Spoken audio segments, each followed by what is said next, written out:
Charles, hello. Welcome back, Jason. Thank you. From a long distance away, for sure. Back. It's great to have you back in one piece. Thank you, Charles. Yeah. You know, New Zealand, they've all those dangerous sheep around, so I had to be very careful while I was over there. What happened while I was gone? Well, evidently what may not have happened is Hillary Clinton was, I think, supposed to show up for a cocktail party, and that didn't happen. Yeah, I mean, it's interesting because I was pretty sure from what I was reading that it was a cocktail party that she was going to be at, but the description page for the event disappeared behind a sold out button after it was over. So when I went back to check what the exact wording was, it was unclear, what had been advertised. So we're going to have a very special guest today who might be audio only. Ted, can you hear me all right? Can you hear us, Ted? Well, we're having some technical difficulties with our guest, but we'll continue to try to make that happen. Charles, what are we going to get into today? Well, I think this is a week where we're going to hear a lot of that Shaggy song out of many, many members of the Democratic establishment and the media complex, the academic complex. They're all going to be saying it wasn't me. Right. Because what really is happening now, and hats off to the art department again, evidently jet lag does not affect the art department, because this really was one of my all-time favorite movies. I shouldn't admit that, but I really enjoyed The Revenge of the Nerds. and what's happened, I think, is that the plot to really steal control of the United States for a long, long time, away from any opponents of the Obama, Clinton, and dare I argue, Bush establishment machine, that plot, I think, effectively has now been stopped. Good. By Donald Trump and his people, who are now, I think, rather firmly in control, almost firmly in control of the environment in Washington, D.C. So, as you're correct to point out, we are most honored to have a gentleman who's recovering from Prince Harry's wedding over there in England. Ted Malloch, the distinguished academic and visionary businessman, is joining us today with comments on his new book. How are you, Ted? We see you clearly now, but I'm not sure we can hear you. Can you hear me?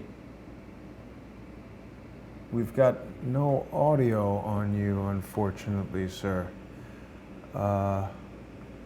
Let me just see here. Do you have your microphone muted by any chance? Could be. It was working before. It was. We will get to the bottom of this soon enough. So could be a deep state monkey business. Deep state monkey business, exactly. Well, why don't we go to the next slide while we're trying to figure out this audio, and I'll talk for a bit while Ted is trying to get his audio up. Yes. Ted Malloch is somebody I met a number of years ago through our mutual friend Jerry Corsi, and he started out as I did in banking, but then he was very much involved in diplomacy and academia. We'll talk about his really decades of operating at the very highest levels of CEO and government leader type business and other efforts around the world. And then during the 2015-16 timeframe, he was one of the early people to come out in favor of Donald Trump and to argue why it was time in this country that we have somebody without the kind of deep swamp rat political experience come in and actually try to fix what ails us in the United States. And I think obviously Donald Trump is a man with considerable resources and talents, but I think it would be wrong to underestimate the positive effect that Ted Malloch had beginning to get thinking people to say, let's take a look at this Donald Trump character. And so Ted was very effective writing article after article, doing appearance after appearance on many different channels. and he's written several books. He's with us today to talk about his latest book, just out Tuesday. And we've got picture on you, Ted, but no audio. Can you hear us? Ted, do you hear us? Can't hear you. Yeah. I don't know. We had audio but no picture prior, and now we've got... So it's clear that the deep state does not want Ted Malloch's message out. Right. We're in a good shape because I have read your book, Ted, and I can talk to the issues that are on the slide involving you if we can't get your audio. So rest assured we will get the message across one way or the other. Ted, can you raise a hand if you hear us? We do not hear you, sir. You can hear us. Okay. Okay. But we can't hear you, so I don't know. Is it a volume control on this? It's not. I've got the volume control turned up, and Why don't I do this, Jason? yeah, we've got volume turned up. Why don't you let me go to the next slide, and Sure. I'll take the next slide Sure. while you're trying to figure out Ted's audio. Sure. Well, this is an old standby for us. We begin every presentation, as our regular listeners know, talking about the unique approach we take. We are not fake news. We are not traditional news. We are, in this presentation, expressing our First Amendment rights based on informed analysis of many primary and secondary sources.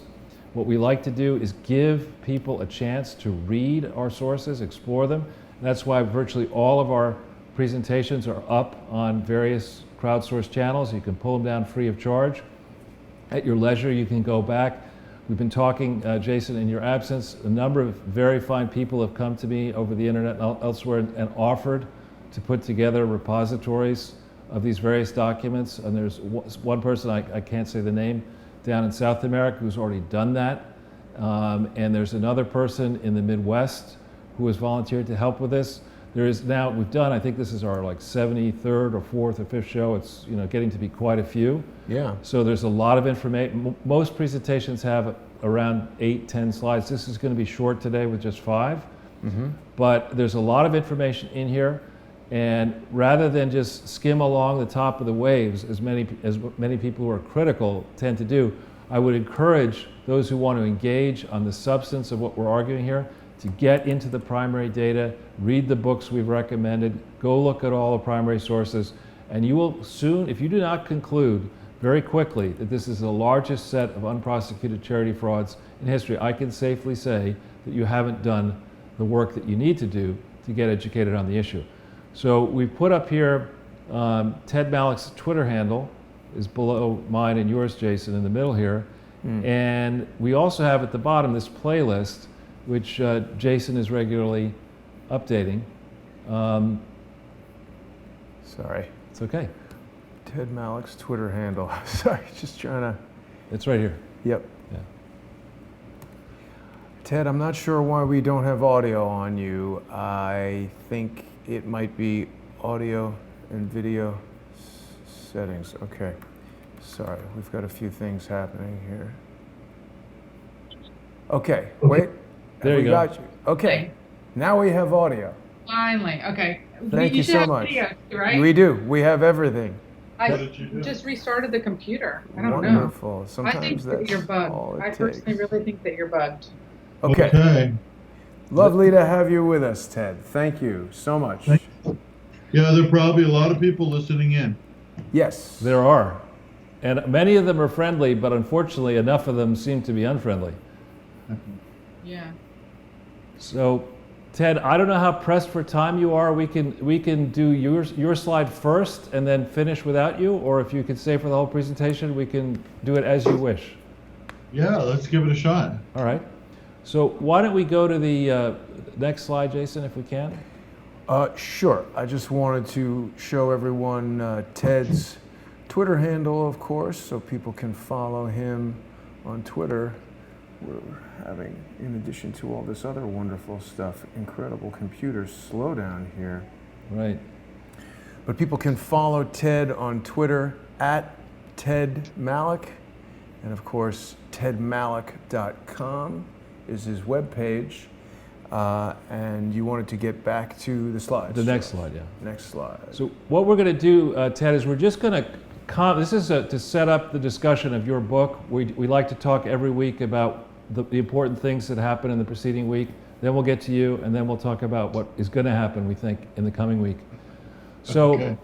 there's no question that, in my mind at this point, that Donald Trump's early allegations back in March, I think, of 2017, that he had been wiretapped are absolutely true, and they well understate the true degree to which the surveillance state that I think began under George W. Bush in spades after 9/11, but was accentuated under Barack Obama. There's no question in my mind that the plot to entrench Democrats in power began well before Donald Trump announced, well before I wrote the piece about the Clinton Foundation in March of 2015. I think this was a long-standing plot, frankly, and it's good on Donald Trump for standing up, facing down the deep state, and good on you, Ted, for taking the heat that you've taken, because I think you've been a victim of this as well.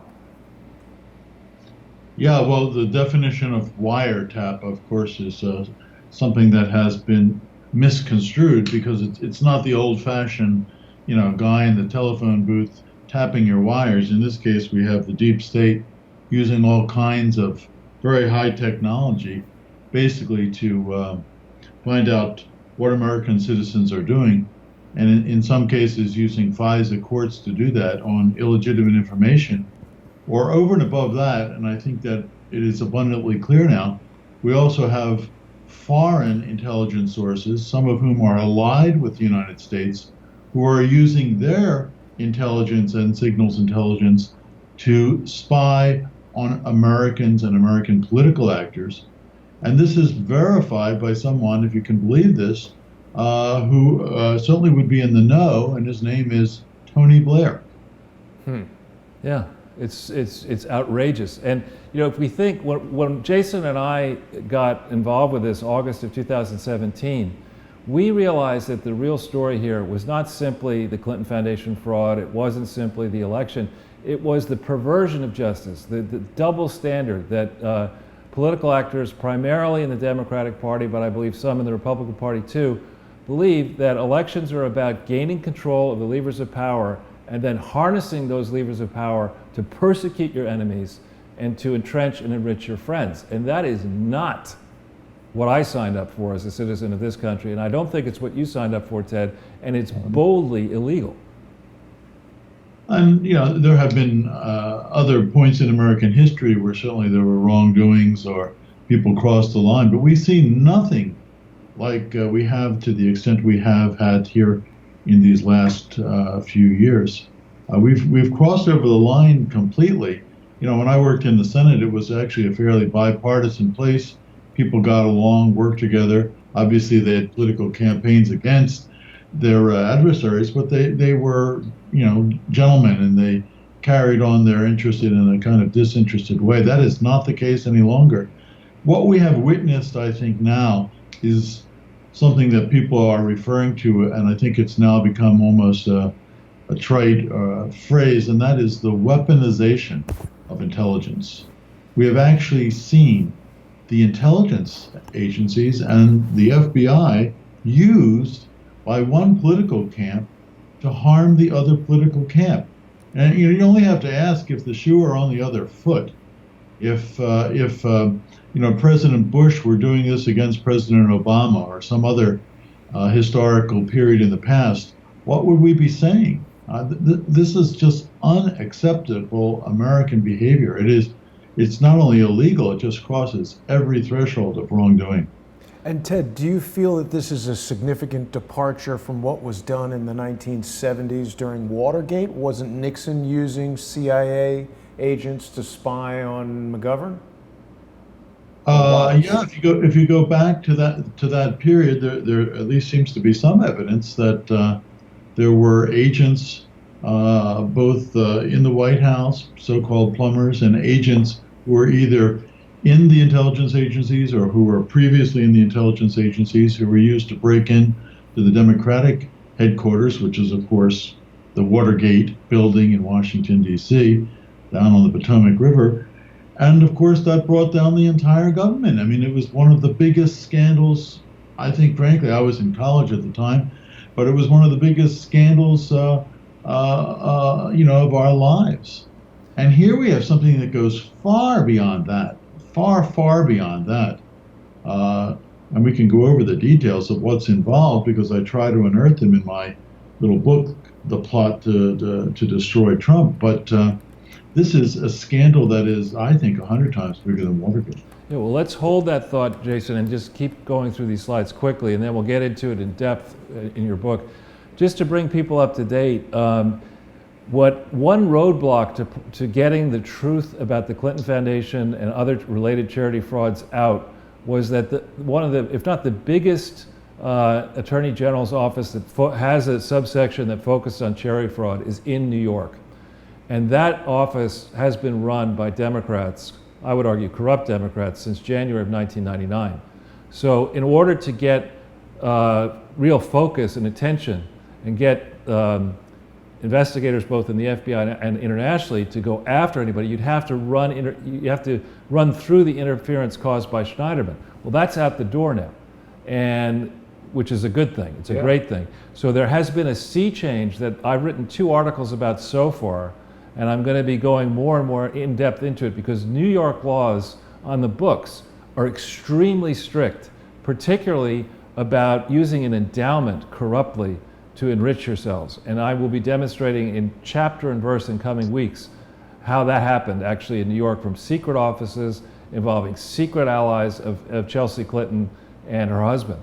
So, and we're talking a large fraud. It's a $184 million endowment that has not been explained properly and is not being used properly, and we'll be getting into great depth in that.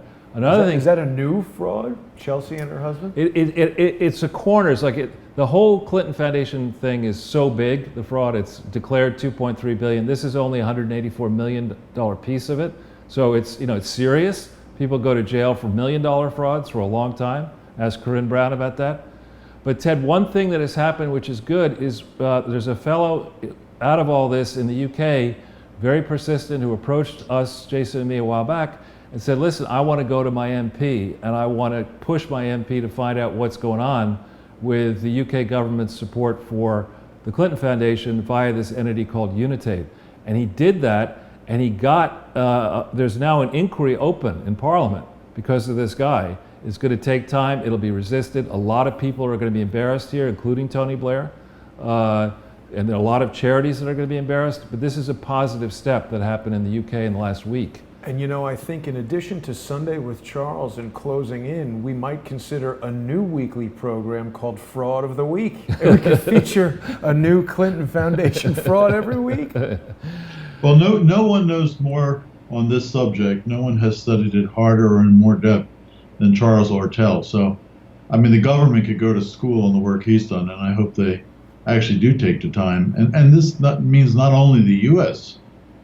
Government or the state governments, as you've just mentioned, where there are many attorneys general, who are involved in this question, but even the foreign governments like India and governments like Australia and certainly governments like the UK, they need to look at what is really I called this in an article a couple of years ago, the largest kleptocracy in American history. But I did a little studying on the history of kleptocracy. Maybe Charles can describe what that is, but in the all-time biggest kleptocrats of the 20th century, the Clintons are basically up in the top 10. Yeah, they're way up there. Got to be number 1 with a bullet. Well, they have competitors like Mobutu and others. So this is the league that they're playing in. Wow. Well, Ted, we've talked about this before, but we'll break a little bit of news here. So when you look at the Clinton Foundation on its own, you're right, it doesn't leap to the top. But when you understand how much it's tied into the fraud in India Inc. and McKinsey and Rajat Gupta and the American India Foundation, and then you start thinking about the Clintons inserting corrupt former leaders in Scandinavia and elsewhere into the UN bureaucracy to channel all this, to get between all the global aid flows before they get down into Africa, before they get into South America and Asia. When you start putting that all together and you think about global governance and how that it's not really regulated global governments that people wanted. It was completely unregulated global governance. When you look at that, it is massive. And there are another thing. It scales up.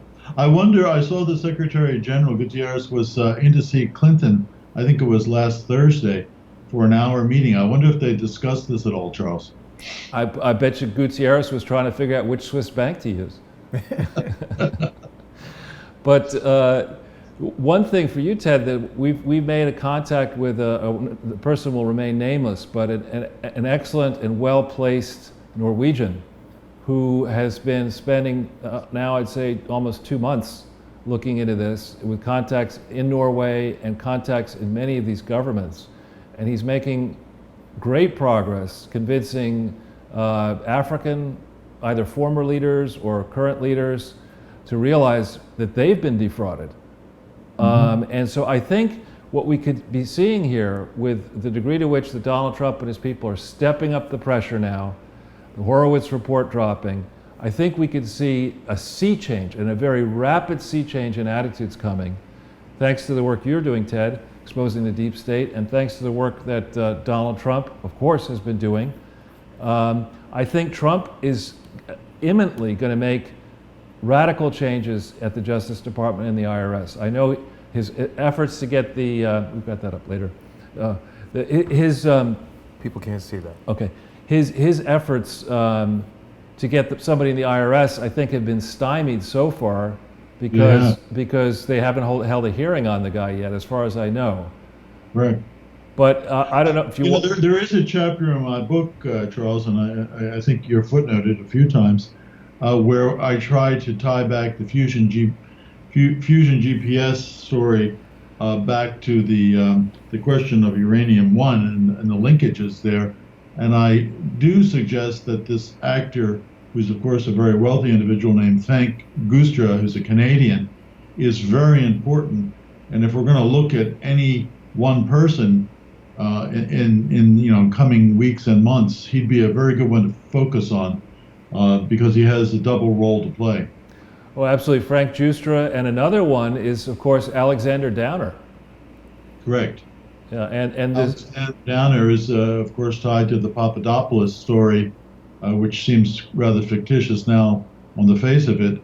But he was, as you know, an Australian who was very involved, and I believe even some kind of advisor or trustee to the Clinton Foundation, and arranged for some very large gifts on the order of 25 million from Australia into the Clinton Foundation. Yeah, well, actually, what he did, you're right, he was the foreign minister of Australia, and his signature is on a memorandum of understanding signed, I think, in February of 2006, committing Australia to send, at that moment, 25 million into the Clinton Foundation. But afterwards, they sent almost 100 million, all told, to an entity that never legally existed validly. And, and here's a man, I don't understand, I was talking to the Norwegian fellow, how government leaders would take that magnitude of money, 25 million in the case of Norway, 100 million in the case of Australia, and nobody would do any checking. Of like, how can the government of Australia give $100 million to an entity that doesn't exist? Well, it was clearly a pay-to-play scheme, and it was based on someone having a high political office who was supposed to become President of the United States and leader of the whole world. And of course, when that didn't happen, the whole house of cards came tumbling down. Right, but I've never been in government, nor do I want to be in government. But I would imagine the process is that you need $100 million. You're Australian, and you go, "Hey, g'day, mate. Can I have $100 million?" and somebody says, "Well, could you fill out a form?" Like, okay, I'll fill out a form. ID? And then it's like you got to get it wired. I mean, do they just fill up a cargo plane with Australian money? And no, they got to wire it. You got to figure out there must be records of the accounts. And Ted, better than I, that our government and most of the big governments around the world have the ability to trace every single wire that has ever happened in the last about 20 years. Oh, yeah. So, I mean, how come nobody traced any of this? Perhaps everyone in Australian Parliament is wired. Yeah, that's right. After the fact, I think that not only do we find these governments not making these kinds of contributions, but now we see some buyer remorse. So they will be tracing these wires. Yeah, let's hope. I wonder, Jason, if we could just pull up this bottom link here, which is the letter from Chuck Grassley. It's the first part of it. Oops, that's the second part. Yeah. Ted, I don't know if you saw this, but one of the real heroes in all this is Senator Chuck Grassley. I mean, he's a hero on many fronts. Oh no. Including on the dossier question. He's been a very important senator with lots of integrity for a very long time. So he does have a backbone. He really does, and he's. If we can't get the actual letter, the link below it, Jason has a story about the letter.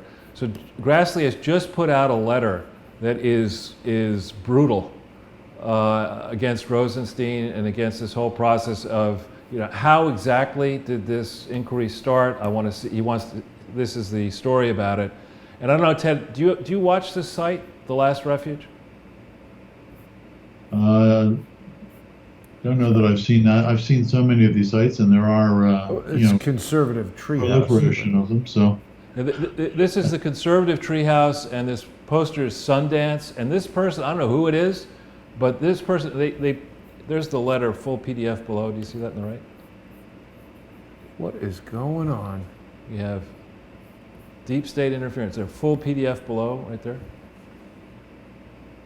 This may get you the letter, but. Yeah, here we go. So Grassley is being extremely aggressive, going after Rosenstein, not taking these excuses, not accepting this idea that they're going to delay and delay and delay. And when the final story is told here, Chuck Grassley, I don't know what award you can give him, but I mean this is a man who really takes his job seriously, and is doing excellent work. I'm in touch with one of the staffers for Chuck, who's very, very thorough and very decent and honorable. And I think it's time, across the political spectrum, we need to understand that the scales of justice need to be evenly balanced here, because there will be a day when there might be somebody who could be even more aggressive than Donald Trump and even more unprincipled than the Clintons and it seems what Barack Obama were. And do you want that person to use the precedents that were set here to go after progressives and Democrats? And I think the answer is no, you don't. So this is a time for grown-ups to stand up and be counted, which is an excellent introduction to the next page, Jason, which is an introduction to a grown-up, Ted Malloch.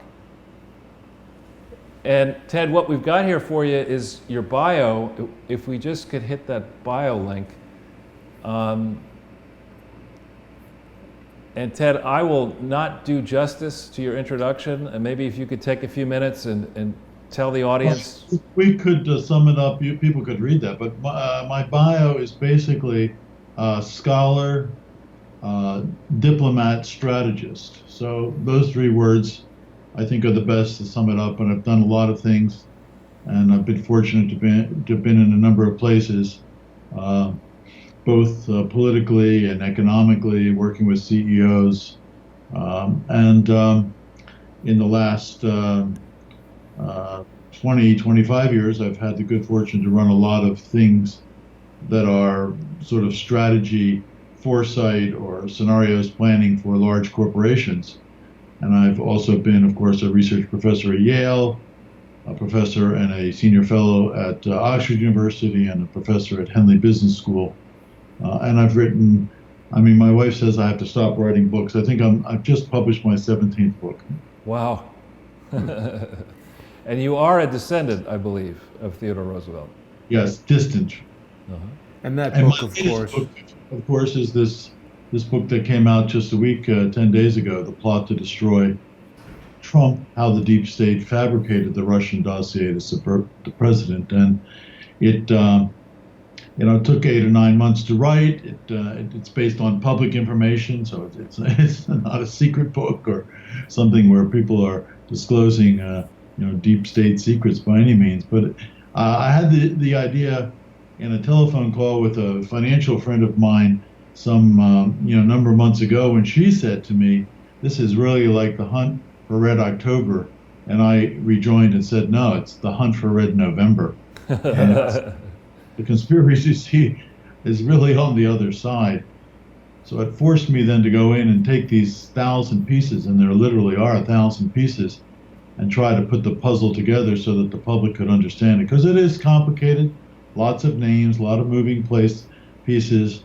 But when you look at them all, what we have here is, not just a case where people are, what could you say, opposing Donald Trump or resisting Donald Trump or trying to even impeach Donald Trump. We have, in effect, an attempted coup d'etat of the duly elected President of the United States. We have never had such an incident in our long history as a free republic. Only in 1783, if you go back and check your history, was there one occurrence in Newburgh, New York, where Washington's troop tried to stage a mutiny against the Continental Congress. And General Washington talked him out of that act, and in fact, it didn't take place. So we've been very, very lucky in American history. So this is really big stuff. It is, Ted. Thank you for putting up with it. Thank you for exposing it. Thank you for fighting it. I was initially really pleased to learn that you might have been our ambassador to the EU, and the way in which the deep state took you on in those early days is just ridiculous. And I think you might talk a little bit about that. You were very early on. You were there, I believe, as the Soviet Union fell apart. You were there, and this European Union is dying a too slow a death. It should have been gone a long time ago. And you were just the person to be on board early on, but instead, that didn't happen. Well, it is an interesting set of events. Of course, Trump and his colleagues wanted me to have such a position. I was interviewed for it in Trump Towers twice. I was told at the inauguration by two very influential people, one of whom was Rudy Giuliani, that I had the position. And of course, when I went on television and said some things highly critical of what I call the EU SSR, the forces in Brussels went to work full-time and overtime to stop my candidacy. They made an unprecedented 3 demarches to the Secretary of State, and they accosted Vice President Pence himself in Munich, telling him that I would be a totally unacceptable candidate. So I'm very proud to have on my shelf here, just behind me in my office on the shelf, a letter that was issued by the left wing of the European Parliament saying that Dr. Theodore Roosevelt Malik would be unacceptable as ambassador of the United States to the European Union, and that I should be made what's called in diplomatic parlance persona non grata, that I would not be accepted into such a position. So that's like an international deplorable. Yeah. So I jokingly say it wasn't necessary during the period, and this is, of course, most of my life, when the Soviet Union was still in existence, it wasn't necessary that an American ambassador to the Soviet Union be a communist. But now it's necessary that the U.S. ambassador to the EU be a globalist and a sympathizer to that union. Ted, when I was growing up in the 1980s, I remember constantly hearing about how oppressive and horrible the Soviet Union was. Very recently, you were scooped up at an airport as someone might have been in communist Russia in the 1960s or 70s. What happened there? Well, I did write about it as the postscript to this book. So my publisher, this is my publisher, not me, probably as a marketer, has gone all over the internet and on tweets and said, this is because the FBI read my book, and this is the one book that they don't want the American public to read. I don't know if that's the case or not, but yeah, I was detained in Boston. I wrote about it. I'm not saying a whole lot more. I've certainly cooperated with interviews with the special counsel's office. I really had very little information for them, but I've willingly answered any questions. They did have a warrant to seize my telephone, and I have finally gotten that telephone back about a month later. Wow. So these are actions on the part of the deep state, and now, this kind of behavior, at least in my view, is not typical of the American democracy. So is it, again, I don't want to get you in trouble in any way, but reading between the tea leaves, it sounds to me as if you may have been a victim of FISA warrant surveillance. Well, one doesn't know. One does not know. Who's listening to what. I live outside of London, so it could be some other intelligence agency. I'm told by some people in the know that the European countries have been very interested in me because of my criticisms of the EU, because the articles I've written about how Europe seems to be tilted towards Germany, and I've said some things that I think are defensible, and I've suggested that Brexit is actually something that the British public should be proud of, and it's obviously a democratic decision that was taken in this country, that's the United Kingdom, over 2 years ago. It's funny you should mention that. I woke up early on Saturday morning, so I turned on the television and there was the wedding. And I have to say that I thought the wedding was actually incredibly touching, including the sermon by the African-American bishop from Chicago. It really was heartfelt, touching, thoughtful. It was very moving, and there was a lot of Americana, obviously a lot of African-American touches, which they have not been exposed to, certainly in what could you say, British aristocracy. So I watched it and I found it very beautiful. What I was going to say though on Brexit is that the thought that leapt into my crazy mind is that the international market for things British is big, and there are a lot of strong ties that Britain has in export markets and trading markets that Germany actually doesn't have because of Germany's history, and that France may have a lesser version of, but very few significant European economies have the ability in 2018 to export and to trade and to invest around the world with so many of these nations that I think it's absurd for Britain, which spends disproportionately more on defense than I think any other European country. It's absurd for them to remain inside the EU. There are only 5 countries in NATO that actually pay the 2% that was agreed, and of course Britain is one of those. So they also have a special relationship with the United States that goes back a very long time, and I've been a big advocate of that as a kind of Anglophile from this side. I think their future is quite bright when you look at their relationship with the Commonwealth nations, which are, of course, very extensive around the world.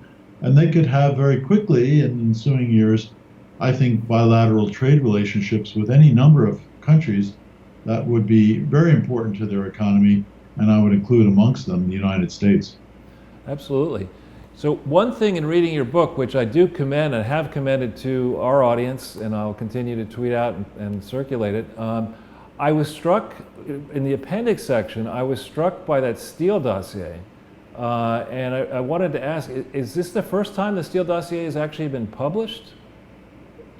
Oh no, the Steele dossier was published by BuzzFeed, in the original setting when it was, reported then on CNN and became then part of public parlance, and CNN took up this cause, which it's run with, ever since. But we felt when we were putting this book together that we should have some document. I mean, it's hopefully a very logical and it's a very sequential, chronological argument full of data, but we thought that we should also have some appendices that document the things we're talking about.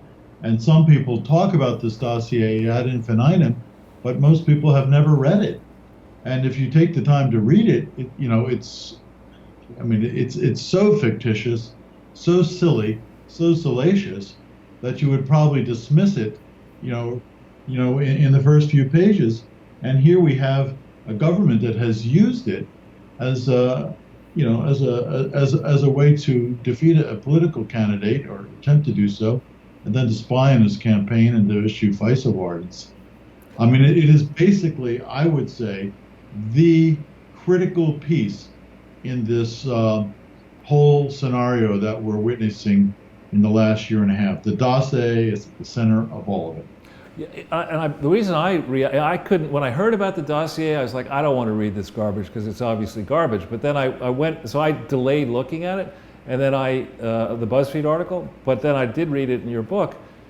And I'm not somebody who has any experience looking at classified documents or operating with, security services or anything. I have, on the other hand, bought and sold many, many companies around the world and gotten all kinds of consulting reports and other kind of technical reports. And I looked at the first page of it and I said, this is written by a third grader. It's ridiculous. I mean, it's very poorly done. And as somebody who does have a lot of government experience, who had top secret and covert clearance when I worked in the State Department, I can tell you this is unlike any document I had ever seen in that context. But it's full of factual errors, misstatements, salacious information. It's all paid for by informants who are, Russian intelligence agents. So it's coming directly from Russia, and worse yet, the more that they pay for, the more they got. There are, as has been pointed out, and I point out 6 very large logical errors in the document. It's also full of typographical errors and misspellings. Right. Wow. There's a question coming from our Periscope viewers for both of you gentlemen. They want to know how you feel about Donald Trump's most recent tweet here just 2 hours ago. He's saying, I hereby demand and will do so officially tomorrow that the Department of Justice look into whether or not the FBI/DOJ infiltrated or surveilled the Trump campaign for political purposes, and if any such demands or requests were made by people within the Obama administration. What do you guys think about that? Ted? Well, I think it's overdue. I mean, it's certainly a fair demand to make. I think if we had an attorney general who was actually acting, we wouldn't be in this situation. But I think over and above and beyond that, the president should basically declassify all of these documents, including the original FISA warrant request, so the American public can see what lies behind this conspiracy. I think that's an excellent point, and I think tying into that, it would appear to me when we go back on the Steele dossier for a second, the thing that really strikes me about that, our mutual friend Judge Napolitano got in trouble for suggesting on Fox before the election that it was possible there was an informal working arrangement between the U.S. and the U.K. where if the U.S. couldn't get information on U.S. citizens, they rely on the U.K. to do it. I think that's exactly what happened. And I think it's well past time for citizens, American citizens, but also citizens in the UK and other affected countries to bring these intelligence agencies to heel, because it's clear that they were far overstepping their bounds. The clique of globalists that's very comfortable reading The Economist and flying around all these conferences or whatever else, and work in the UK and US security services and academia, that clique was rightly threatened by Donald Trump. And now they need to be fully exposed for what they did to fight this, and they need to be fully punished. Examples need to be set so that this kind of stuff doesn't happen again, because unless we're all hit by an EMP weapon, technology is going to get stronger and stronger and stronger, and the ability of these rogue actors and these crooks, frankly, in the securities agencies to put their boots on our necks is only going to get stronger and stronger. Examples need to be set here, Ted, don't you think? No, I don't think you're out of bounds at all. I mean, if you take former Prime Minister Blair at his word, we know the answer to at least one of those questions. But I think the more that this becomes unearthed, we're going to see that the character who instigated this whole thing, who is involved at the center of the whole thing, that means helping the dossier, funding various parts of this conspiracy, and weaponizing intelligence, is none other than the former head of the CIA, John Brennan. Well, Ted, I'm glad you brought that up. I, for the life of me, have never understood how John Brennan actually retained his security clearance, let alone after he went into private practice, was vetted and got through to be head of the CIA. I don't get it. I don't know how people keep these security clearances for years and years and years. It seems to me, they're very sensitive, very important, and that we should control them a lot more. And they shouldn't certainly go with the personality after they leave office. There's no need for that. There are also, I'm told, over 1 million people who have top secret clearance in the government and in its consulting agencies. That seems like far too many people. Oh, I agree, especially when it's clear that enough of them are willing to, let's just say in the case of Hillary Clinton, mishandle classified information. I mean, how many people around the last, we could just pick on Obama, we can pick on Obama and Bush, we can pick on Obama, Bush and Clinton, or even over this long time frame, how much sloppiness has there been? Allowing stuff that are not indictments, but just suspicions about rivals and enemies to float out there and then be used as levers in business and politics and elsewhere. There's got to be, a sea change in how this whole thing operates, don't you think, Ted? Well, it is necessary. It has to be controlled. It has to be reined in. I think we classify too much information, but that's a whole different point. Secondly, I just think that we should have a system, and we used to have such a system, where the virtue of disinterestedness or impartiality was at play. I mean, at least when I was growing up, no one thought that, I guess during the Hoover days, in the 50s, that was different, but no one thought that the FBI was on one political side or the other. It was supposed to be an objective police force.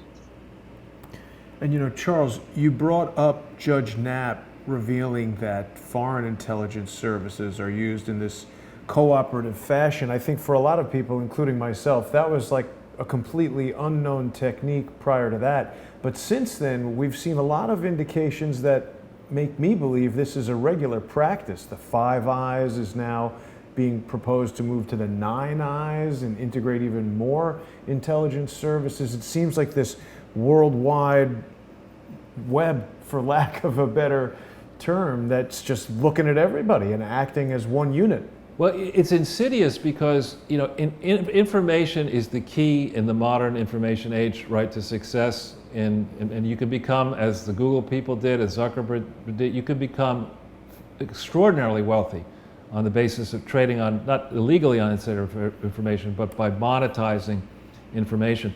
And so here we have in the United States this rich prize where, in theory, the government is not supposed to spy on U.S. citizens, absent going down the criminal process of getting a search warrant with probable cause and then issuing an indictment and going to trial. You're not supposed to have fishing expeditions mounted with the tremendous power that these technological tools offer governments and their contractors. So you're not supposed to do that. But then you look outside this country, UK being a big economy, it's only, I think, Ted, correct me if I'm wrong, but I want to say it's maybe a sixth the size of the US, a seventh in total? Yeah, no, just last week, the state of California, its economy surpassed the economy of the UK as the fifth largest in the world.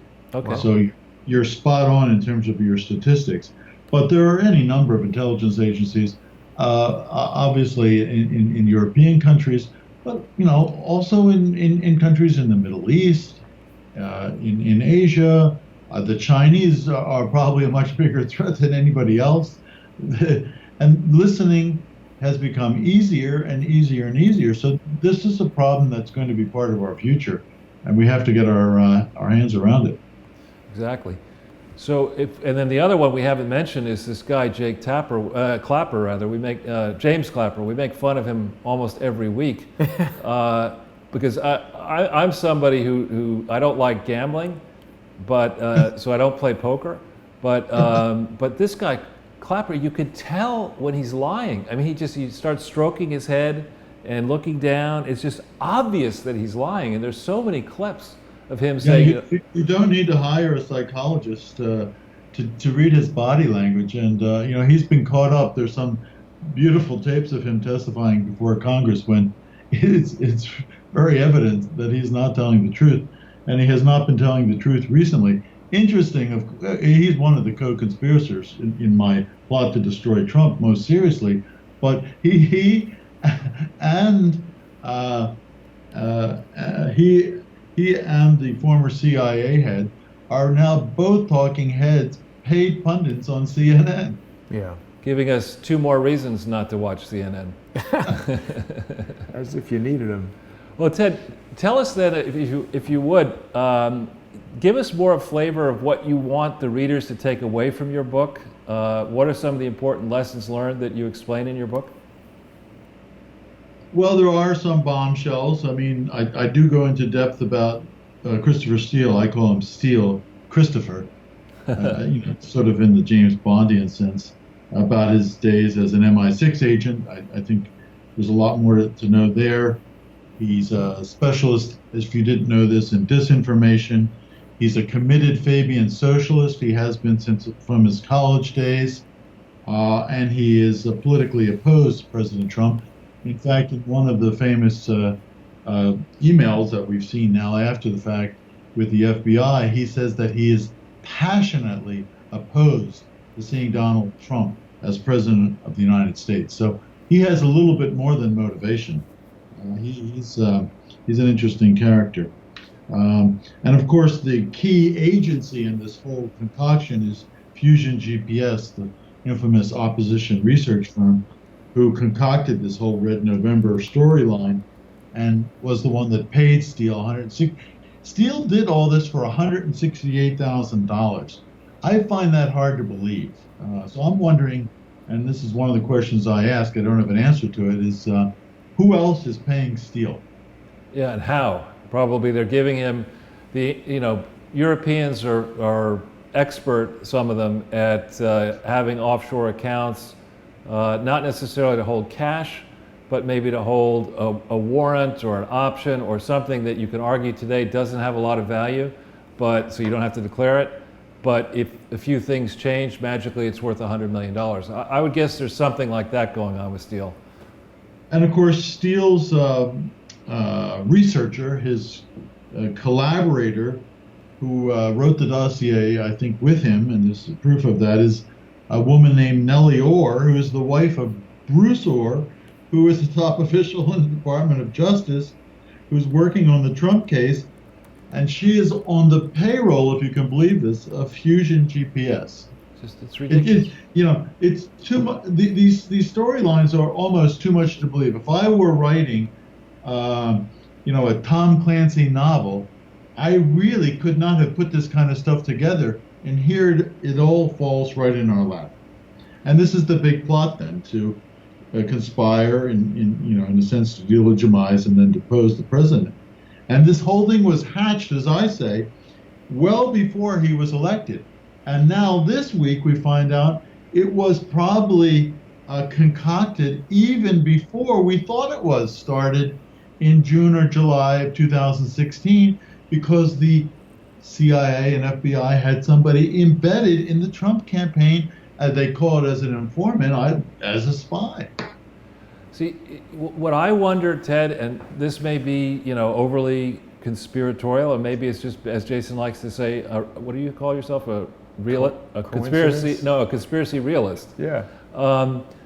I wonder if this started way back in June of 2008, where a plot was hatched to get Obama elected with the support of the Clintons, who had more reach and access and experience doing this, and whether they didn't say, what we're going to do here, this is not about 2008, this is about 2010, 12, 14, 16, decades of a move to the left. We'll get the judges converted, we'll get the IRS converted, we'll get rid of our enemies. And I wonder if this recent skirmish, they want us to now focus only on 2015-16. I wonder about what really happened in 2012. Sort of a hold my beer and watch this right moment. Yeah, exactly. I mean, I think it's good. Well, we should be suspicious given what we know about this latest round. So, we could go back and, it's always good to have archivists and historians who are looking at the past And there is a kind of deja vu about some of this stuff, because Clapper is also the guy, if you didn't know, who went to the Congress and told them that the Iraqis had WND. Wow. Didn't he also have something to do with issuing the passports to the 19 hijackers out of Saudi Arabia? I think his fingerprints are all over a lot of things. I like these pictures you're showing of him, where he's in a sweat, as it were. But he was the station chief in Jeddah, Saudi Arabia for the CIA. That was Brennan, I think. Oh, Brennan, sorry. Brennan was in Saudi Arabia, yeah. Right. All these Jameses, it's hard to keep track. But Clapper is an NSA guy, and I think he actually, has a long and distinguished history in intelligence. I believe he flew spy planes and other things. I'm not trying to discredit his history, but he obviously became very politicized and made some bad decisions along the way. I guess, when you think back on it, I was attracted to Trump because he was disruptive. But if you're on the other side of that, you don't really want to have disruption. You don't want to have somebody who's going to drain the swamp. You don't want somebody who's going to change your good thing. Right. And Trump was all about doing that, and I think is very much on course. Let's hope so. So if we could go back to the So Ted, I don't know if there's more to talk about directly on your book. We could do that, or we could go to some of these other topics. No, we can go to some other topics. I mean, the story about how the mainstream media fomented this fake news about the Russian dossier and this collusion so loudly and so continuously in a concerted effort is a whole nother story. So one of the pleas I make at the end of the book is that journalists might become journalists again, because it looks to me certainly like most of them had jettisoned their tradecraft, and they've become something quite far removed from the journalism, at least that I was familiar with in an earlier period. Well, I remember back in the early 80s when I started working full-time after getting out of graduate school. That was a moment when I think you'd agree, Ted, that the New York Times, the Wall Street Journal, the major papers, they actually were journalists. And there were tabloids that would use the National Enquirer that would publish articles with no sources. And there's just suspicion or whatever. And now we're in a place, and I think actually in going back several years, we're in a place where tabloids like the National Enquirer seem to do a better job getting to the truth than CNN and MSNBC. Well, that's a low bar, but even the New York Times. I mean, when did it become appropriate in the New York Times to publish these stories where there's not, two sources or three sources, it's just a suspicion, or, the reporter, the editor doesn't like something? When did that become acceptable? And so many anonymous sources, I mean, it is really not based on any fact whatsoever. No. And that's why, as we see, so many people are leaving these sources of information. And the news outlets, of course, have had, people leave by the droves, and these newspapers are very hard to sell, and people are going elsewhere, and there are a proliferation of other sources now for information. So that, I think, is another interesting fact in the times we're living through.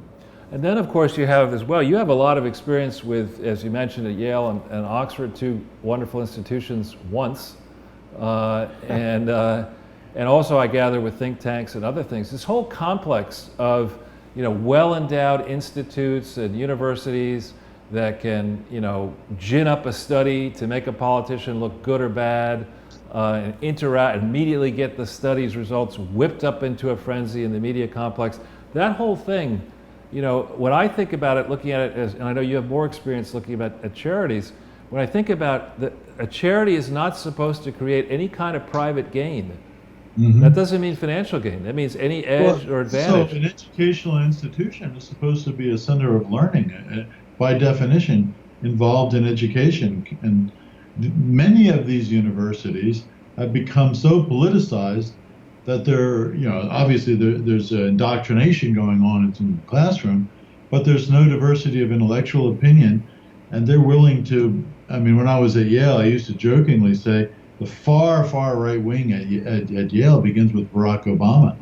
I think we could name on one hand the faculty members at Yale who voted for President Bush. Wow. Yeah, I'm missing my 40th reunion next week. I cannot stand, though I've been a loyal supporter of Yale and my parents as well. I get the magazine, the Yale Alumni magazine, and I can't even open the cover. I mean, the stories are so preposterous. But don't you want to see all your old friends? Well, yeah. We should do an episode of Sunday with Charles from Yale. Go knock on the door at the Skull and Bones Club. I was not a member of Skull and Bones. Stop it. Now, there's a couple of questions coming from the audience on Periscope. One person is asking, as a Brit, why would Christopher Steele give a damn about Trump being president? I'll let you take that, Ted. Well, as I say, Christopher Steele was a committed socialist. So he was very opposed to an American capitalist entrepreneur becoming president. He's a known Fabian socialist whose motto or slogan is a wolf in sheep's clothing, and he was vehemently opposed to the referendum vote for Brexit. So he was very much afraid of the tide that was coming in, the flowing in of that nationalist kind of sentiment, and he wanted to do anything he could to stop this kind of president from coming to power, as did other people in Europe and certainly even in the British, I think, left-wing political circles. The other fact is that Christopher Steele, when he left MI6, started a business. He was an entrepreneur himself. He started a business intelligence company, and they had clients like this firm, Fusion GPS, and like some other countries for whom they would do these kinds of intelligence reports, and they made a living doing it. So, the more he did, the more he got paid. It's really just fiction writing, isn't it? And then one other question from Periscope, Ted. There's a gentleman named Harmon Wilfred who has been on Crowdsource the Truth several times. He's America's first refugee, and he's a fellow Ohio native. Are you familiar with Harmon Wilfred at all? I'm not, but I like the sound of it. Well, we'll talk about that another time, perhaps. Should we move on with the slides, Charles? Yeah, I was going to. We've covered this one about how Britain can thrive in a Brexit, but have you followed, Ted? Suddenly in the last several trading days, that we're back in the business of worrying about the what they call the pigs: Portugal, Ireland, Italy, Spain, and Greece in the bond markets. Have you seen that? No, I obviously follow this as an international economist very closely. I've also been to many of these countries. I've spoken in some of them. I've been quoted on Greece, actually, too much on the television. I've been very friendly with certain Italians who just won an election. So, there are some concerns about these non-performing or underperforming European economies. There's very high youth unemployment in those countries and others.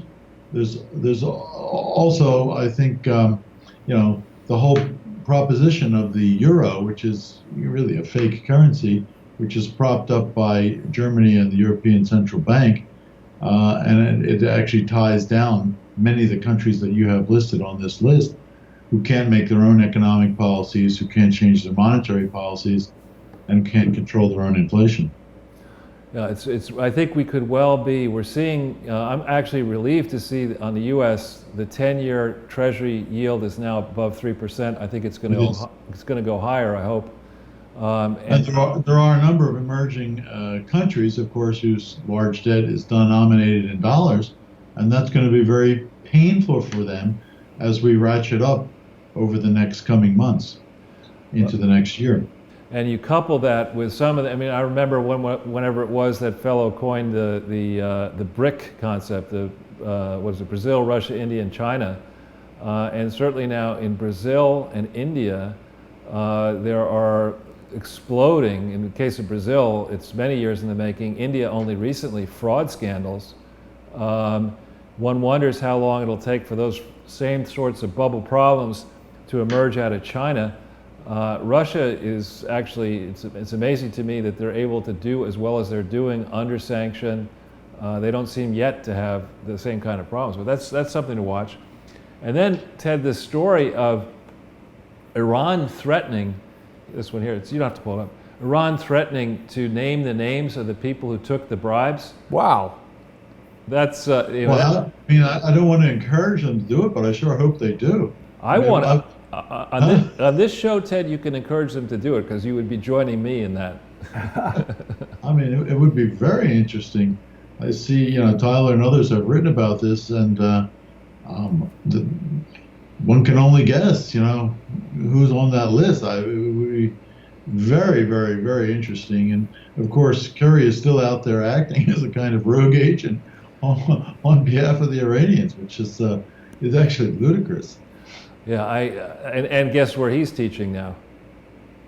Yale. Well, probably his own alma mater, right?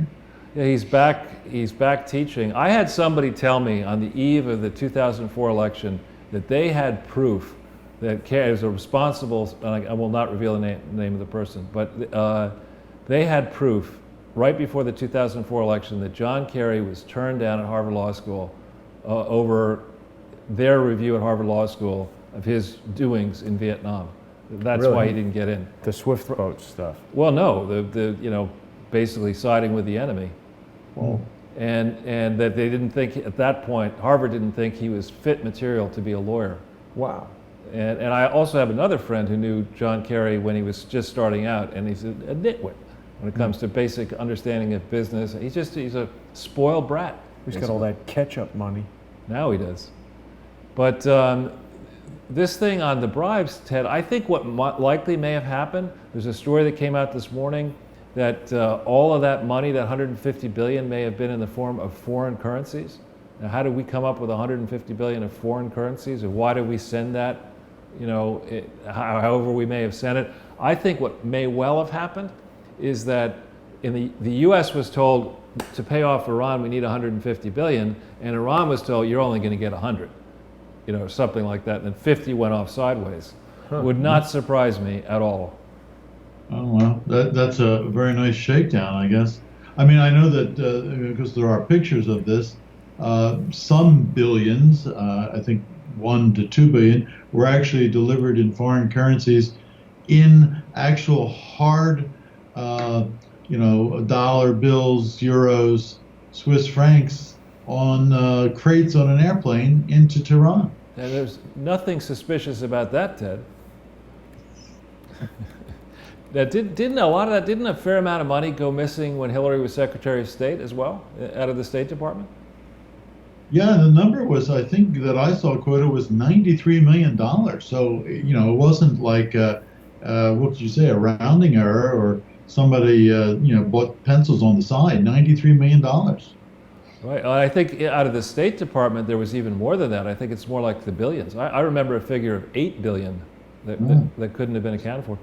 Now, separately, what's happened is this, and the link, I don't know why it doesn't work here. Maybe didn't hit return on the link. Yeah. So Bill Clinton is missing. This is news to me, Charles. I hope he's not ill. Check the strip club. Well, no, maybe he's visiting his friend Bill Cosby. Exactly, or Harvey Weinstein. But there's a great guy, a great author, James Patterson. He's one of America's, if not best, fiction writers, detective writers. But he's teamed with Bill Clinton, and to write this book, which comes out June 4th. And I mean, how they come up, how the people around the Clintons would allow Hillary to write this book, what happened, which tells us exactly what didn't happen. And now to write a book, the president is missing at a time when President Bill Clinton's records of his foundation are, I would argue, missing. His financial statements for the foundation are definitely missing. And Barack Obama's records, apparently, for the Presidential Foundation are also missing. I mean, how you could write a book like this, which takes, you've just written this book. How long did it take you from conception? 9 months full time. So, but he has help, obviously, writing this. Maybe it's really not a novel. Well, that would make me very happy, actually. Doesn't it really seem like Bill Clinton probably just put his name on this and James Patterson wrote it? No, actually, the way I happen to know James Patterson's the guy who was his CEO, and they both met together at they were advertising buddies, and they were sitting around one day and they said, you know, this is boring. How can we make more money and have more fun? And they're both very good writers, so they came up with this idea. What Patterson does is he gets either prominent people like Bill Clinton or accomplished writers, and he gets Patterson edits the other person's work. You know, he doesn't do very much writing. He does put his mark on every book, but his business model is to churn out a book a month. Wow. And he's been doing it. Yeah, if you look into it. More power to him. He sounds like he's on a successful model. It still sounds like the Bill O'Reilly model, killing whoever he's killing next. Yeah, exactly. With Bill O'Reilly, you know, I wonder, you know, why he wants to kill everybody. He's killing Jesus. He's killing, you know. I don't think he's going to write a book killing Muhammad, though. But this book, how he could let such a book go out right now in the middle of the furor that is only going to build now as we go into campaign season, and it's not like Donald Trump is sitting there, you know, afraid to leave the Oval Office. I mean, he's tweeting like a maniac, I think, effectively, and he's also extremely good at these campaign rallies. How you could, you know, serve up this piece of red meat for Donald Trump to just hit it, you know, to the next galaxy? I don't get it. But he's going to make a lot of money off this. Maybe it's just wishful thinking, and the title should be President Trump, I wish he were gone. Yeah. Because I don't think Trump is, is backing down. In fact, with Rudy Giuliani and Jay and other lawyers on his staff, it seems like quite the opposite. I think he said this the other day. He's never walked away from a fight. Right, and good for that. If we could go to the next. Bully for him. Yeah. No, not next slide. The last link. Sorry. There is the Political Insider story. There's some really interesting stuff going on near Cleveland in Chicago at the Obama Library. And how closely have you been following this, Ted? I have not been following this because I've been immersed in the, plot to destroy Trump. So I do know some of the details, but I'm reading it as we go here. All right. Well, I'll summarize it for you just because it's really interesting. It turns out when you go into the history, as I've now done, of presidential libraries for presidents who were operating in the internet age, George H.W. Bush left in '93 before most people used the internet. Sort of came to the fore in July, I believe, of '94. There was something called DARPANET that people used, but the internet really began being used early in '94, and then flourished using dial-up predominantly while Bill was president, right? And then you had W, and then you had Obama, who couldn't spell internet. But when you go in, as I've done now, so I went back and I looked at the history of how the records that were created or received, that's the definition of presidential records. They're the property of Ted Malloch and Jason Goodman and Charles Ortel and Americans. They're our property. Those records can only go into a presidential library if it is validly organized and operated, and if the archivist certifies before the records get into the library that an endowment has been created for the perpetual care of these records, right? In the case of Bill Clinton, wouldn't you know that on November 19th, 2000, in the middle of the Bush v. Gore contest, which wasn't settled until I think December 12th or so, 2000, that Bill Clinton's people arranged to send 50 tons, 100,000 pounds of records were sent out of the National Archives to Little Rock. It's hard to believe before there was any organization, before there were any people, and they were a satellite group of the National Archives and Records Administration, rented a former Chevrolet dealership building and put these records in there. So there's never been real custody and control, in my mind, of the records that actually were created under Bill Clinton's presidency. Later in, I think, the February, March, April timeframe in 2001, just as the FBI was investigating the Clinton Foundation, a whole bunch more records went out to Little Rock. Who knows what was diverted, what was stolen, what was burned, what was bleach bit back then. And now, recently, with the case of the Obama Foundation, Judicial Watch, I noticed this many months ago, and Jerry wrote about it, Jerry Corsi. Judicial Watch was asking for something out of the Obama presidency, and the answer came back, we don't have those records anymore, the Obama Foundation has them. Well, the Obama Foundation doesn't have anything yet. Doesn't exist yet. Well, it has a legal organization that is illegally organized, it's been illegally operated, there's no building, it can't get anything across the line. How could it have the records? I love it that the theft is so vast, it's got to be measured by the pound.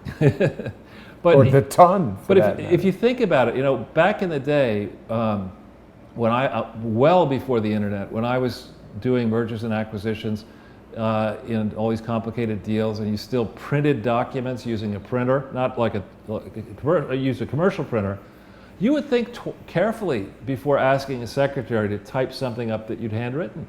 You wouldn't go through a whole bunch of drafts. You'd think about it carefully, you'd make changes sparingly, you get the thing out. Now in the internet age, what happens is people will go through 100 drafts of something instead of just getting it right out. And so think of the volume of material, the difference in the volume of material between what H.W. Bush's 4 years of presidency produced, what Bill's did just as the internet started, then what W's should have done, and now under the Obama period, think how many records there should be. Think how many of the Obama people were using aliases. We already know it's common practice for many of these cabinet people. Multiple fake email, and who has custody and control over all those presidential records? And think about how much mischief you can make, in academia and elsewhere, putting all the damaging records in the burner, and just keeping the ones that make Obama look good. Scandal-free administration. Your notoriously scandal-free administration. And then you have Clapper saying, and people saying around the NSA that, wait a minute, every keystroke in America that anybody has hit since about mid-2004, the NSA has, right? So the politicians think they're being clever, maybe around Obama and Bush and others, putting these records to the side, but what if Clapper and the NSA actually have them? Think of the power that gives members of the NSA over the political establishment. And I think that's a story that we shouldn't be shy about talking about. I mean, that is too much power in the hands of a faceless bureaucracy, in my view. Yeah, no, and in the case of some technology companies who are either in bed with them or have inordinate power themselves. Yeah, excellent point. Excellent points. So if we could go to the next slide, I want to give a shout out to, I don't know, you may know Marsha Blackburn, Ted. I've had the good fortune. Yeah, no, she's a fine congressperson. She's been there a long time, and she's a Trump favorite, and I'm pretty confident she's going to be the next senator from Tennessee. Well, I hope she'll be listening to this. They were very helpful to me in trying to get exposure for this Clinton Foundation fraud. We tried with a bunch of different congresspeople and senators, and it was Marsha Blackburn, who right after I wrote the articles and the first thing in March and April of 2015, she demanded action of the IRS, and she was ridiculed. This is before Trump announced. This was in May of 2015. They savaged her in the press. The IRS sent her back a form letter, dear, whatever it was, dear person, forget it, we're not going to do anything. Didn't even give her the courtesy of, she's a congressperson who's actually pretty senior and chairs a number of different subcommittees. So they treated their first request, they slapped it away, and then about a year later, she got a whole bunch of colleagues together. This was in June, July of 2016. So this is a crucial moment in the evolution of your story about the deep state and everything. She stood up and said, God damn it, I want this something to happen. And the IRS had to admit in July that they were going to do something. And we'll get the mettle, we'll test the mettle of Inspector General Horowitz when we see how deeply he has gone in his studies here, examining the motives of the people who wanted to, interfere in the election. One of the big motives was to cover up, in my opinion, the abuses of the IRS while Bill Clinton was president, going even further back, probably while H.W. was president, and then when they were supposed to be investigating under W. Bush, the Clinton Foundation, the investigation that didn't happen, to pull on those sets of strings hard. When you do so, you will uncover the real motives that Mueller and Comey and Rosenstein and the Clintons and Obama have. They don't want the real story coming out of just how corrupt this Clinton Foundation has been for so many now decades. And it was Marsha Blackburn who stood up, took the slings and arrows. She even got her staff person to do an excellent report. This one here, I wonder if we can pull that one up. You've just described what would be a much bigger book, Charles. What didn't happen? Well, this is, I don't know if you had a chance to read this report, Ted. The Clinton Foundation and it should say the India story, self-serving philanthropy, watered-down drugs, and money in sub-Saharan Africa. This is something that her staff did a fantastic job on. And it's a much bigger story than people yet understand, because people are fond of saying, I spent a lot of time in India, I was on the board of an Indian company, fond of saying it's an Indian miracle, and isn't it all great what's happened since 1995? No, it's not so great.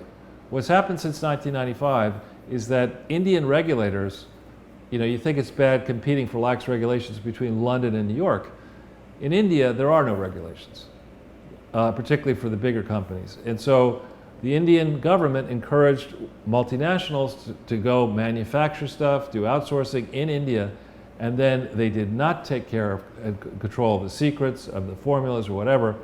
And there is a gigantic bubble out there, which was blown up in part by Bill Clinton and Hillary Clinton, who really, in the past, I'm not saying we would want to do this, but in the past, America favored Pakistan.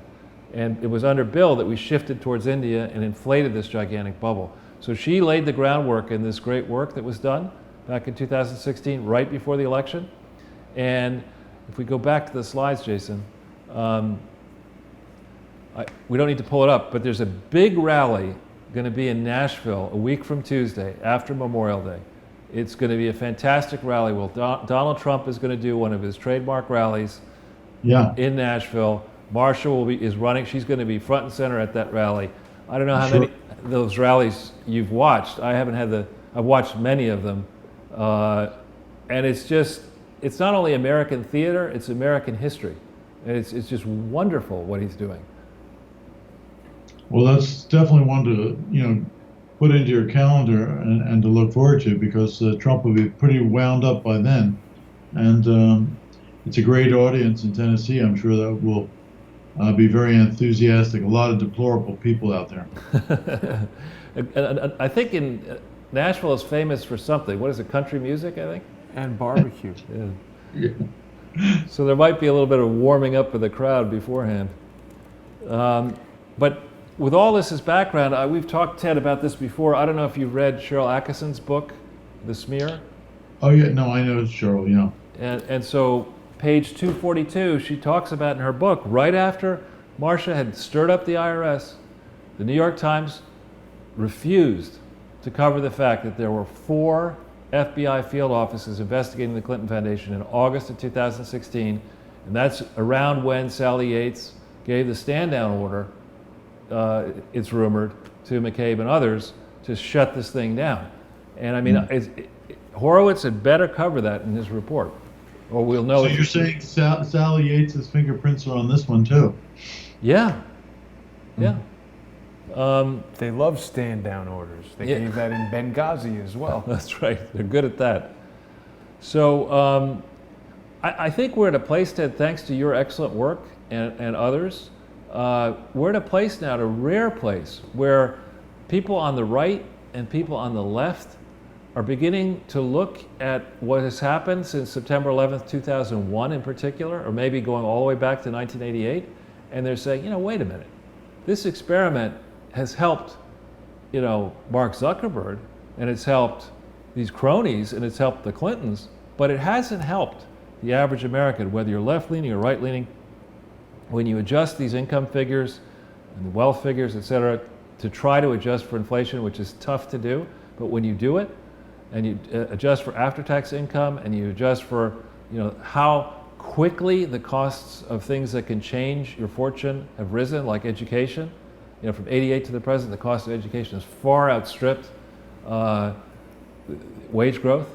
And when you start looking at this, I think what is going on now is a sea change, where actually Donald Trump may do something that nobody expected, which was to disrupt the Republican establishment and the Democratic establishment in a moment where we really don't need political parties as citizens the way we might have needed them prior to 1988. Why do you feel that way? Well, because in the old days it was very tough to do what we're doing now with Ted over there in the UK, and we just did this on relatively short notice. We've got a big audience. You've been doing this for less than a year.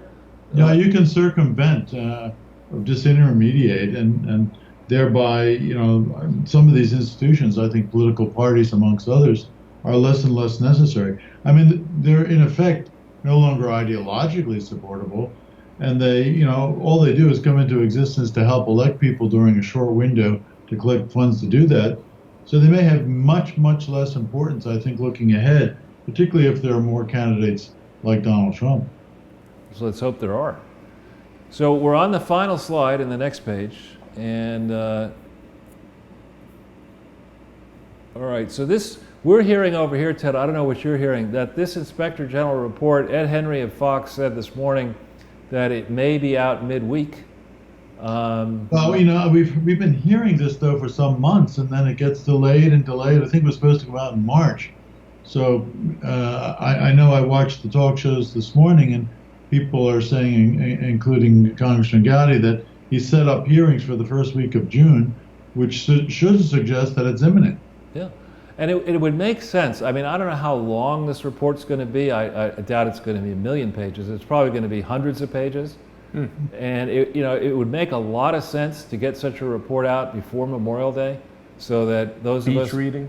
Well, no, those of us who care about this stuff would have 3 days to read about it, while the media basically goes silent, and then get back to it with a vengeance. So for practical reasons, to get this out there, particularly if it is as damning as I suspect it might be, that's the inference, that there's a lot of damning stuff in there, and that there will be, again, I'm not a prosecutor, but there will be a number of people who have to worry about criminal implications.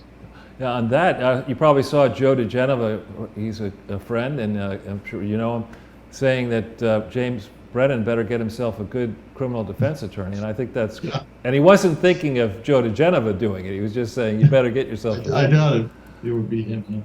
Yeah. And then we have the debate about whether or not Robert Mueller can indict a sitting president, and I've seen... Why is that a debate? I mean, we know the answer to that. That's a constitutional, it's just part of our constitutional history. There's certain things you can and can't do. I mean, he can certainly issue a subpoena. Doesn't mean it has any, has any backbone, or that it has to be supported. Yeah, and it's interesting. I saw Ted Olson's piece in the Weekly Standard making that point, but then I heard Judge Knapp on Fox making a counter-argument that actually you can indict. And I actually found Ted Olson's arguments more persuasive than Judge Knapp's. Well, maybe we'll go to the Supreme Court. I personally doubt we'll get to it. I don't believe there'll be any subpoena issued by Robert Mueller for President Trump. I thought you could indict a ham sandwich. Right, but not a ham sandwich who's the President of the United States. He's too big a ham sandwich. So, Stefan Halper, have you run across him? Well, we've all run across him in the last week. Personally, have you run? No one would say his name, and now I guess somebody sent me today. The New York Post has a whole big piece on him with his picture. So all I can say is read those wonderful websites and places like the New York Post, because it's all out there now. Right, but a person could have such an outside role in all this, who is, I gather he's been around politics and academia for a long time, but it's just difficult for me to understand this. Oh, there you go. Yeah. You know, I mean, we have the very same Democrats who are out there saying, you know, that we ought to do away with the Electoral College, are very happy to let one person like this play God, and you know, potentially instigate a coup in the United States of America. I mean, this is But my understanding is that he is this should surprise no one. Of course, you know, he's married to someone whose father was one of the top people in the CIA, but he is a well-known neocon who was a very vocal never Trumper. And is there any link between his professorship in Cambridge and Cambridge Analytica? no, no, That I know of. But I think Cambridge Analytica is out of business. yeah. They had a what they call well, we call it bankruptcy. They call it administration in the UK. Yeah, that was it was interesting to see that the Mercers, very wealthy hedge fund people, I think were funding Cambridge Analytica, and I don't think we yet know the whole story of what was going on with that, because Mercer sort of distanced himself from Trump and then distanced himself from Bannon, and then, you know, there's some piece of this that we don't yet know, which I hope we will find out. So if we go back to the slides, yeah, there's this other shadowy person, this one here, this BBC link. Should come up. Joseph. Mifsud, I think it is. Joseph Mifsud. Yeah, Mifsud. Yeah, he's a professor that supposedly, well, again, all these professors, I've never heard of, you know, they don't have a lot of academic articles to my knowledge, but he's supposedly he's an ambassador, I see. He's supposedly someone who got involved with Papadopoulos and, you know, was tied to the Russians or something. Is this the guy who was having cocktails? Yeah, he has a very shadowy background, it all turns out. Right, and you know, this is something that we see with the Clintons in particular, and actually, if you think about it, with the Obama presidency, here you had a guy. I remember in the WikiLeaks Podesta dump that Ben Rhodes was after Obama won, he tried to get a security clearance, and the Bush White House would not issue him a transition security clearance. There's something odd in his record. Then he ends up being in a senior position on the National Security Council, Ben Rhodes. Deputy. You know, also very involved in the unmaskings, it will turn out. Right. And you know, these people, that's why I stay away from politics. I think in politics there's a feeling that, you know, there is no such thing as right or wrong. You're just fighting for your candidate, and if a dirty trick needs to happen, you know, you'll do it. And maybe not tell the candidate about it, but if it benefits the candidate, that'll help the candidate, and you'll be in his good stead. And that's the kind of thinking that young people generally get involved with, although sadly a lot of older people get involved with it too. And you know, I'm just dumbfounded at all the Papadopoulos, this guy, all these people would think that it's okay to, as you say in your book, mount a coup against a duly elected president. I mean, isn't the penalty for that kind of severe? Well, I think it's called treason. The last time I checked, I was not a big supporter of Obama. It shouldn't surprise you, but you know, he was elected president. He you know, had a certain dignity, you could say, and he held the office. You know, we had to respect him for having won 2 elections. Well, he won at least one. The verdict on 2012, I don't know. But anyway, if we can go back into the slides, we're almost done. Jason, you've done a lot of work on the Imran Awan scandal. And I don't know how closely you've been following that, Ted, but I think we're finally going to get, we don't have to pull it up, but there's a story on Fox News. We're finally going to get a lot more visibility into how and why so many Democratic congressmen use this firm of Pakistanis for their internet, their IT records, for their devices, and you know, it wasn't just like 1 or 2. It was the chairman of the Democratic National Committee, Debbie Wasserman Schultz. It was it was the man who's now Attorney General of California, Xavier Becerra. It was, I think, how many, Jason? Was it 40? More than that. But this is interesting that they're saying that the delays are related to a new federal probe, because our Diet Coke retrieving friend, Christopher Gowan, he blamed the delays on a steady stream of allegations against Owan that have been published online, especially by the Daily Caller. Well, in the streets of Washington, D.C., he's blamed me for fake news, but I guess, all that Diet Coke, they say it can put holes in your brain. Perhaps Chris Gowan was drinking some of those Diet Cokes he retrieved for President Clinton. Well, I think, though, that this Imran Awan story, Ted, is going to get a lot of traction, particularly now that the tensions with the U.S. and as Barack Obama likes to say, Pakistan, are escalating so high. I mean, you talk about a country that has nuclear weapons, a lot of them, and it has, in the ISI, their equivalent of their security service, they have people who, let's just say, corrupt doesn't begin to discuss those people. And I think we're seeing this bubble up dramatically. It could bubble up in the summer here. What about the human equivalent of an EMP, Mrs. Wasserman Schultz? She's heavily involved in this Imran case. She's been conspicuously quiet lately, hasn't she? Yeah. Well, this is an area, the failure, Hillary Clinton is being investigated for mishandling classified intelligence data, and I think the same sort of investigation needs to go into Debbie Wasserman Schultz and these people who are using Imran Awan. Yeah. If we finish up on the slides, people have been talking about a blue wave, Ted, in particular. I'm sure in London they may talk about it. In Greenwich Village, where I live, they talk about it. I'm sure in Los Angeles and San Francisco they're talking about it. I've seen them taking back some of that analysis, and the pollsters themselves are saying because of the president's popularity, because of the state of the economy, because they're sick and tired of all this Russian collusion stuff, that there's now a chance that maybe there won't be such a big wave and it could be a wash.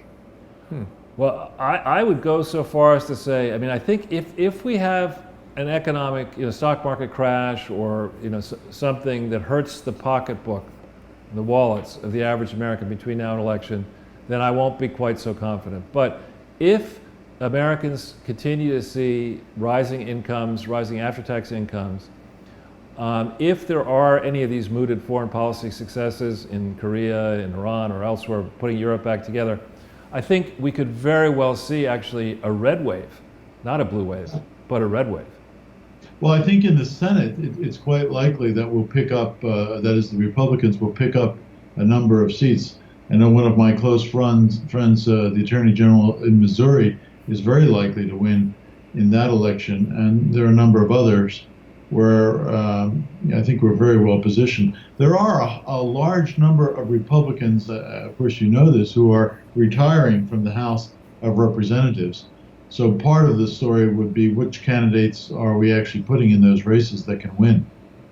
Well, if your close friend is the Attorney General of Missouri, tell him to take a look at our work on the Clinton Foundation, because he could certainly discipline the Clinton. I don't know how good their charity laws are, come to think of it, but we're on a campaign now to get as many U.S. state attorney generals as possible to look at this, and as many equivalent foreign governments to look at this. And of course, we've said on this broadcast many times that multiple U.S. attorneys and the IRS and the U.S. Postal Service and others are all now looking at this.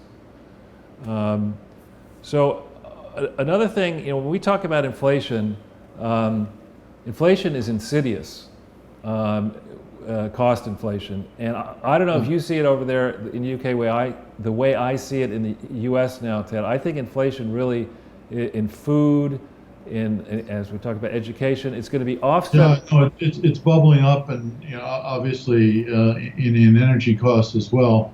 So it is something to. We have had a fairly long period where it has been lower than normal, but it's bubbling right back up. Whether it will burst or not, and to what extent, I think there's a lot of conjecture. But there are countries in the world, not so much in Europe or the U.S., where it is continuing problem. Yeah, and that's going to be another story to watch here. That I think housing prices and rents are going to offset some of it, but I do think in the ways that really hurt, trying to put food on the table for a lower middle class family or a lower income family, I think we're going through a rugged patch here, and it's a good thing that the Fed, in my view, is raising rates before inflation runs away.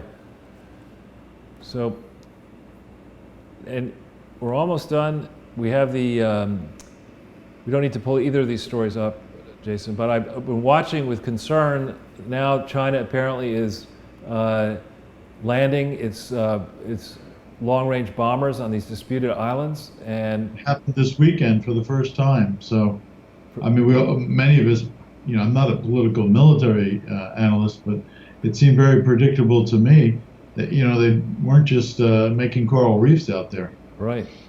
And what this, China actually in its long history, recent history, has not been a military expansionist, but these sorts of moves, coupled with a close review, an ongoing review that I do of UNCTAD data on the economic data on China, is extremely scary when you look at the degree to which their investment, annual investment, its growth in the stock of investment is so large relative to the size of consumption inside the economy.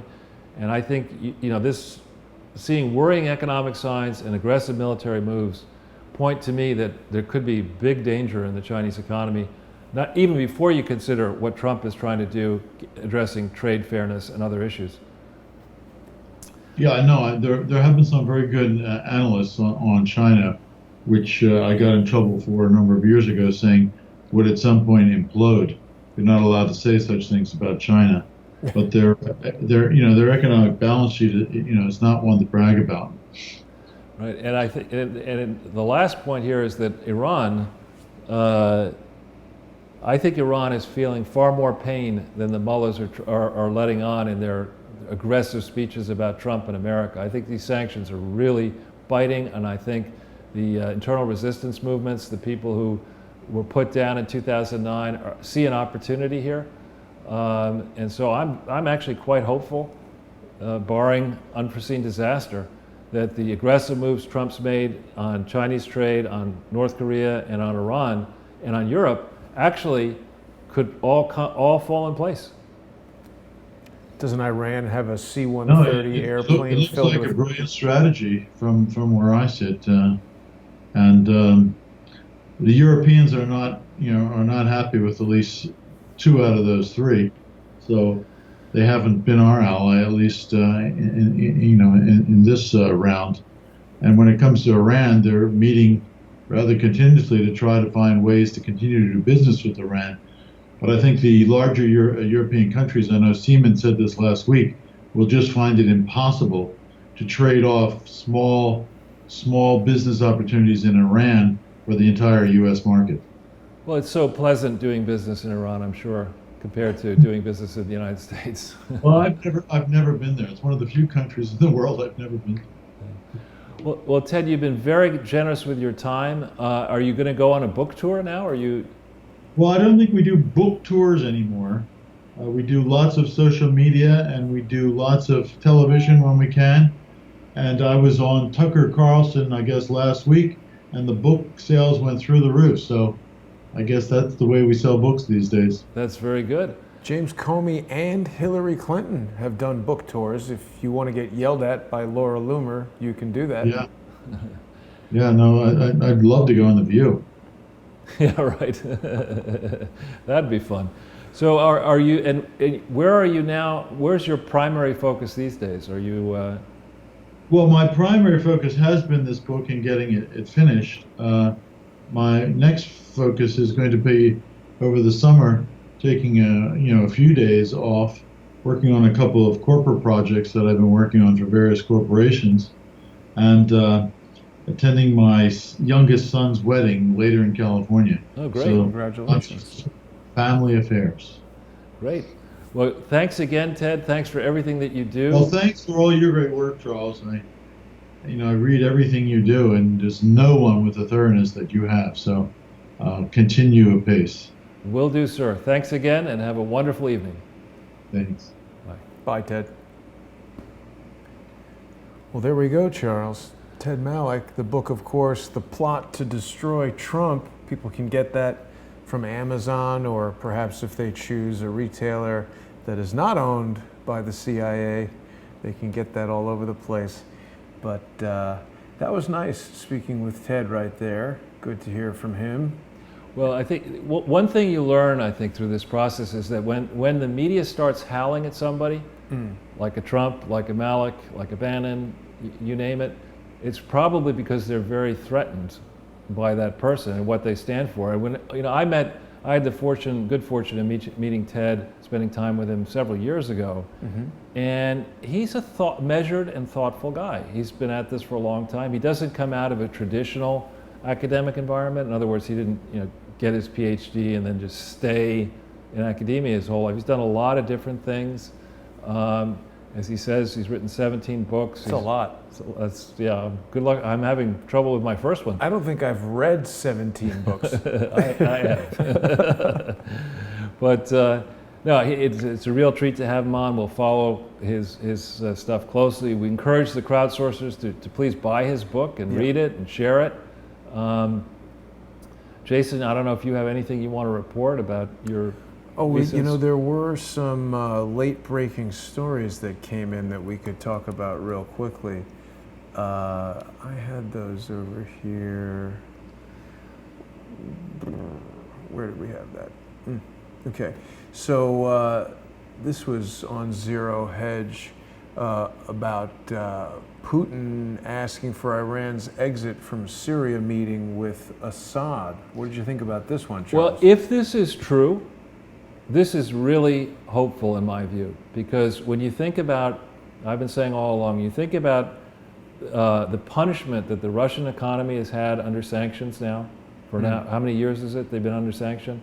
And if there is a backdoor set of discussions going on involving the US and Russia, how Russia might be able to help the world forge peace. I mean, if we were able to, if Putin actually looked at this, as I hope he is, and said, you know what, I'd much rather, I see the deal North Korea is getting for mending its ways.